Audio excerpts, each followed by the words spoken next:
সেরা জায়গা। প্রত্যেক দিনের মতন আমরা আবার শুরু করছি, ক্যাম্পে যাইতেছি আজকে। গ্রামটার নাম কি দাদা ভিতরদা? পুষ্পরমপাড়া, কুলায়ের ফ্রিজ ফরেস্টের আন্ডারে। টঙ্গটা যাও কি সেরা। কদ্দুরা রেস্ট করার পরে আবার আমরা রওনাছি। ভিতরদা লাগাইলেছে মাথার ছাতি, নীলকান্ত দাগো ছাতে ফলে লাগাই তোরা মর্দ মানুষ বলে ছাতি ব্যবহার করে না, এই কথা কয়ে সেরা বেড়া লাগাইছে না ছাতি। বেটা বলে রোদ্রের মধ্যে যাইব। আর এদিকে হয়েছে টঙ্গরটা কি সুন্দর হয়েছে, আকাশটাও সেরা।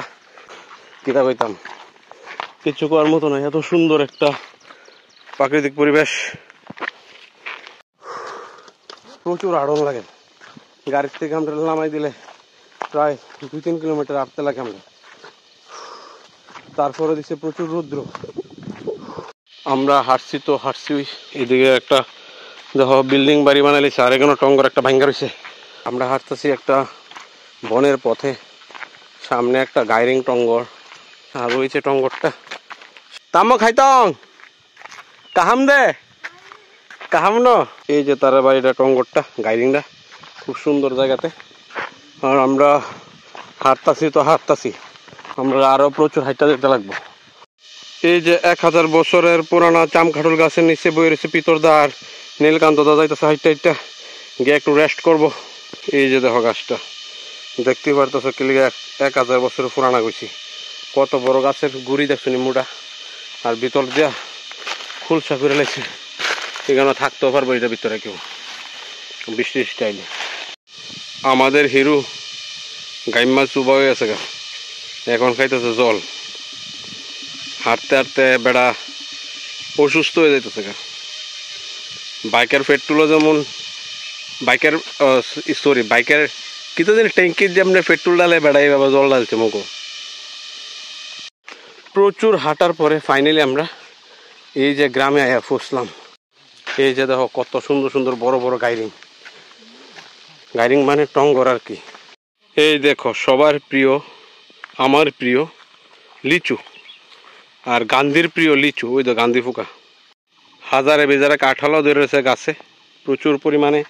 এই দেখো একটা টঙ্গর। আর আমরা হাইটটা হাইটটা আরো সামনে যাইতে লাগবো। এই গাছের কাঁঠালগুলো বড় হয়ে আছে প্রচুর। আমি আয়া ফুটছি, আয়া সেরা দেখি নীলকান্ত দা গাছের থেকে বেল ফাড়তেছে, হাত দিয়ে পারা যায় আরামসে। পাকনা বেল, সুগার যারা তারা খাইলে ভালা। নীলকান্ত দার সুগার বেটা বেলের শরবত খাইব। এই তো একদম হাতের লগে, ও লাল লাল সেরা সেরা। আর আমরা প্রোগ্রাম করুম এই টঙ্গরে। এই যে গ্রাম, আলাদাই লাগে, টেস্টি না?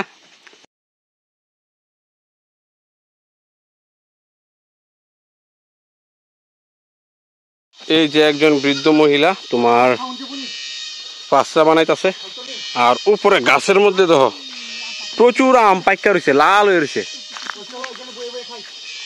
কাহাম দেই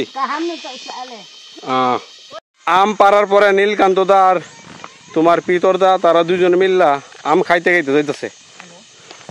আমটি কেমন? সেরা না? আর কালারটা দেখা দো একটু। এই যে লাল colour, red colour, pink, red, হলুদ, সব যে কোনো কালার হয়ে যেতে পারে। তো ওই তো খাইতে খাইতে সবচেয়ে দুই বেড়া মজা। তা আমার এই বড় বেলের একটা গাঠটি বস্তা বয় দিছে কান্দের ভিতরে। এখন যাইতাছি বাড়ির উদ্দেশ্যে। ব্লগ এখানে শেষ করুম, দেখা হইতেছে নেক্সট কোনো আরো ইন্টারেস্টিং ব্লগে। টাটা হাম ভাই।